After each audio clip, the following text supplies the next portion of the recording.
자, 오늘은 창세기 8장 15절에서 22절 영이 산 자들의 삶에 대해서 상고해 보도록 하겠습니다.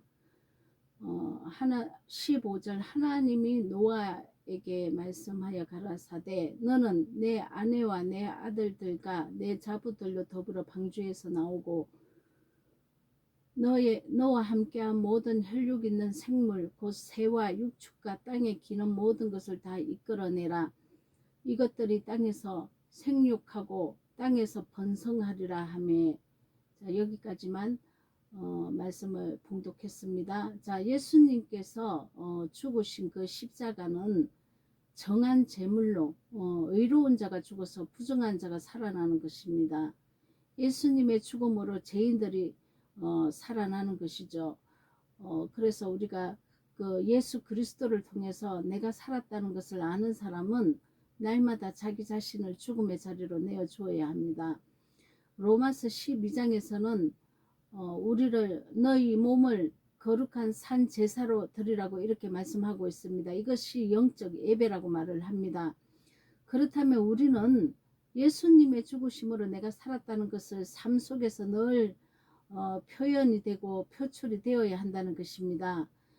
이것이 노아가 제사로 드리는 것으로 나타나 있는데, 노아가 홍수 속에서 방주로 살아난 것을 방주로 들어갔죠.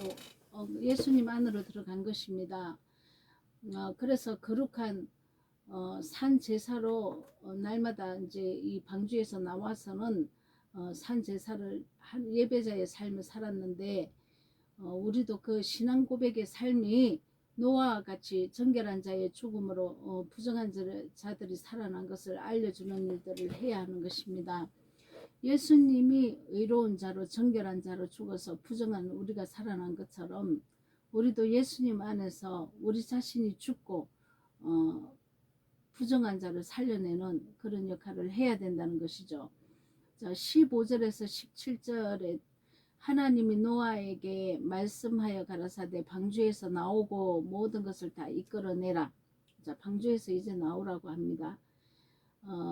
우리가 노아를 보고 우리가 깨달아야 되는 것은 우리의 욕망을 절제하고 오로지 인내함으로써 하나님의 명령에 순종하였다는 것을 우리가 깨달아야 합니다. 노아가 보여주는 새로운 삶은 말씀대로 사는 삶입니다. 어떤 상황에서도 노아가 하나님의 명령이 내려지기까지 가족과 동물들을 주관하고 다스리고 기다렸다는 것이죠. 인내해서. 이것은 마치 우리 속의 생각과 모든 감정과 모든 체험과 욕망, 욕정, 육체의 정욕으로 사는 이 모든 것을 통제를 했다는 것입니다. 말씀에 살고 말씀에 우리가 죽고 하나님을 온전히 그 명령 앞에 순복했다는 것이죠. 우리가 이 말씀에 순복해야 합니다. 우리의 생각과 마음과 내 자아라는 것은 사단의 생각이기 때문에 나를 쳐서 주님의 말씀의 그 명령에 복종을 시켜야 된다는 것이죠. 그래서 우리가 주님도 강야에서 시험을 받으신 것은 첫 번째 시험은 하나님 입에서 나오는 모든 말씀으로 살리라 하고 이기셨습니다. 그리고 두 번째 시험은 무엇입니까? 두 번째 시험을 주님 시험도 이기셨는데 사단도 말씀을 가지고 유혹하죠. 말씀을 가지고 해석을 합니다. 문자적인 말씀을 가지고 다른 해석을 하기 때문에 우리가 진리를 알지 못하면은 그 해석에 그냥 우리가 매몰되어 버린다는 것이죠. 두 번째는 진리의 말씀을 잘 상고해서 우리가 이 진리의 말씀을 깨달아 알아야 된다는 것입니다. 진리로 해석된 말씀으로 다른 비진리를 우리가 이겨야 된다는 것이죠. 그리고 하나님은 말씀으로 다 사단을 다 물리쳤습니다. 그래서 이겼습니다. 그리고 우리 삶을 우리가 이 세상에 이 관점으로 사는 이 모든 우리가 세상을 탐하고자 해서 사는 이 모든 것을 이기고 세상을 이기고 승리하셨다는 것이죠. 우리도 예수님 안에서 예수님은 사람으로서 이 모든 시험을 이기신 것입니다. 우리로 따라오게 하기 위해서 사람의 모습으로 오신 것이죠. 우리도 예수님 안에서 이것을 이겨야 합니다. 그래서 우리가 모든 시험을 이기고 진리의 말씀으로 했을 때 말씀으로 이겨야 한다는 것이죠. 자, 그래서 우리가 어떻게 살아야 합니까? 이제 이 땅에 예수님 은혜를 입고 어떻게 살아야 됩니까? 오직 예수님의 은혜와 그 진리의 말씀, 그 진리의 말씀으로 우리가 살아가야 됩니다. 주님의 은혜를 믿어야 되죠. 어떤 은혜입니까? 내 대신 십자가에 죽어주신 그 사건을 믿어야 합니다. 그래서 내 죄를 토설하면 제사함을 받습니다. 이렇게 된 자는 진리의 성령이 오셔서 나를 거룩한 자로 만들어 갑니다. 날마다 손과 발을 씻고 회개함으로 우리가 영생에 들어가게 되어 있습니다. 그런데 우리가 예수님의 그 십자가 은혜만 강조를 하고 다 끝났다고 하면 우리는 영적 전쟁을 치르지 않고 죄성이 그대로 남아서 죽습니다.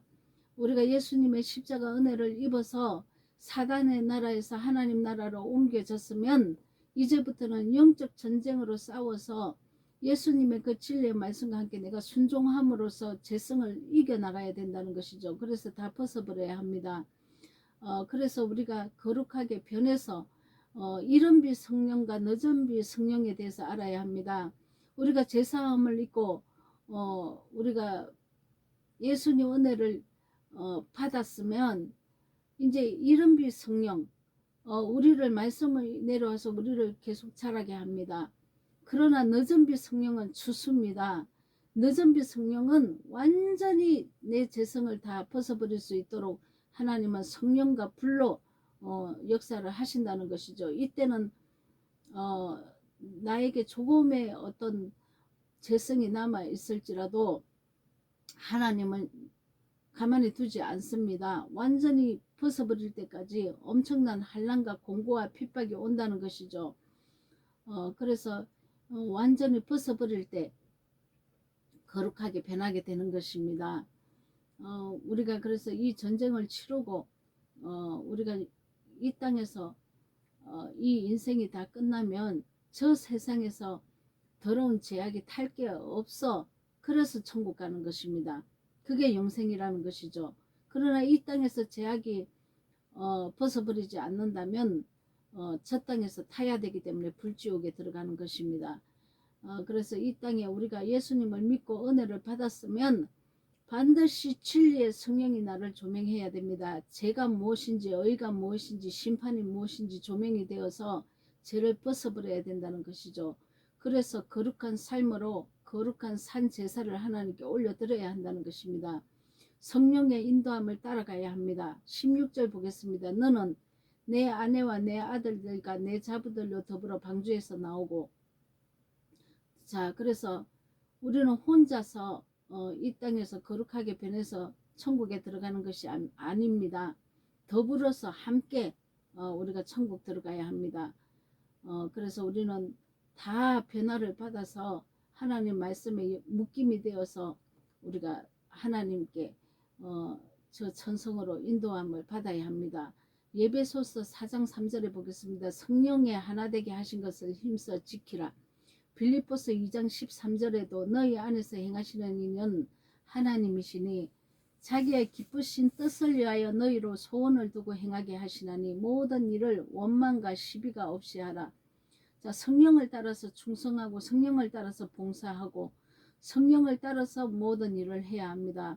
우리 생각이 개입되면 안 된다는 것이죠. 우리 생각의 판단으로 우리가 원하는 대로 하면 절대로 안 됩니다. 성령을 따라 행해야 합니다. 성령에 따라서 우리가 살아갈 때 만사 행통한 길이 열리는 것입니다. 우리가 성령을 거스릴 때는 고통이 따라온다는 것을 반드시 잊어서는 안 되는 것입니다. 자, 20절 보겠습니다. 노아가 여호와를 위하여 단을 쌓고 모든 정결한 짐승 중에서와 모든 정결한 새 중에서 취하여 번제로 단에 들었더니, 자, 노아는 정결한 짐승으로 번제를 들었습니다. 해계된 자를 얘기를 하는 것이죠. 우리가 천국에서 해야 할 가장 큰 일이 하나님께 예배하는 예배자의 삶을 사는 것입니다. 하나님께서 흠양하시고 하나님께서 기뻐 받으시는 거룩한 산 제사를 드려야 한다는 것이죠. 거룩한 예배자로 살아야 합니다. 그래서 우리의 모든 이 성경의 기록들을 가만히 보면은 창세기에서도 그렇고 우리가 예배의 삶을 사는데 거룩한 삶을 사는 것입니다. 11조를 들어서 우리가 하나님께 올려드려야 된다는 것이죠. 이 11조라는 것은 십계명, 이 십계명이 하나가 되어서 올려드리는 것이 11조입니다. 영적 예배죠. 십계명을 내 삶에서 이루어야 합니다. 십계명을 지켜 행해야 된다는 것이죠. 육으로 지키는 십계명이 아니라 영적인 십계명을 올려드려야 합니다. 이 영적인 십계명이 뭔지 우리가 하나님의 진리의 말씀이 1계명부터 4계명까지 진리의 말씀이 회복되는 것을 얘기를 하고 있고 5계명부터 10계명까지는 우리가 이웃을 어떻게 사랑하는 방법에 대해서 기록되어 있습니다. 그래서 예배가 진리가 회복되고 이웃을 사랑하는 사람들은 십계명을 다 지키고 율법을 완성하게 되어 있습니다. 그래서 이렇게 율법이 완성된 것이 11조입니다. 이것이 하나님께 그대로 하나로 올려드리는 것이 11조가 올라가는 것입니다. 이것이 영적 예배입니다. 이 11조는 다시 말하지만 십계명을 지켜서 거룩한 산 예배자로 저와 여러분이 바로 제물이 되어야 합니다. 그래서 예배에 성공을 하고 이 땅의 복과 하늘의 복을 받고 그래서 우리가 거룩한 산 예배를 날마다 올려 드려야 된다는 것이죠. 예배가 성공하지 못하면 우리가 실패하게 됩니다. 전쟁과 기근으로 멸망을 하죠. 영적 전쟁에서도 이기지 못합니다. 그래서 이 육으로도 나타나죠. 실제 전쟁도 있지 않습니까? 실제 기근도 우리가 먹을 것이 없이 가난하게 됩니다. 우리가 예배의 삶을 살지 못하면 이렇게 된다는 것이죠. 영적인 어떤 우리 비폐함이 실제 우리가 삶에서 이것이 보이지 않는 세계의 비폐함이 실제 우리 삶에 나타나는 것이죠. 그래서 여호와께서 우리가 거룩한 산 제사를 드릴 때 그 향기를 흠양하시고 이 땅을 저주하지 않는 것을 말씀하셨습니다. 로마서 12장 1절에서 2절 보겠습니다. 그러므로 형제들아 내가 하나님의 모든 자비하심으로 너희를 권하노니 너희 몸을 하나님이 기뻐하시는 거룩한 산 제사로 드리라. 이는 너희의 드릴 영적 예배니라. 자, 이것이 하나님께 영광 돌리는 우리의 인생의 제일 되는 목적입니다. 이것이 우리 인생의 궁극적인 삶의 목적이라는 것이죠. 그래서 우리가 거룩한 산 제사를 드리려면 우리가 세상을 먼저 이겨야 되고 그리고 진리가 회복되어야 하고 그 진리의 말씀 그 십계명이 진리가 회복되면 십계명이 보입니다. 이 십계명을 진리가 회복되고 진리의 말씀에 우리가 상고를 하다 보면 하나님의 말씀은 이웃 사랑으로 전해지고 있습니다. 너희가 내 몸같이 이웃을 사랑하라. 이웃을 사랑하는 자는 거짓말하지 않고 도둑질하지 않고 남의 것을 취하지 않고 내 이로운 대로 남의 것을 탈취하지 않는다는 것이죠. 이렇게 되면 내 몸이라고 생각하는 자는 이런 짓을 안 한다는 것입니다. 그래서 더불어서 서로 사랑하며 살려고 하나님께서는 그 계명을 주신 것입니다. 그래서 우리가 거룩한 산 제사로 날마다 하나님께 예배자의 삶을 사는 그런 저와 여러분이 되시기를 예수 그리스도 이름으로 축원드립니다. 아멘.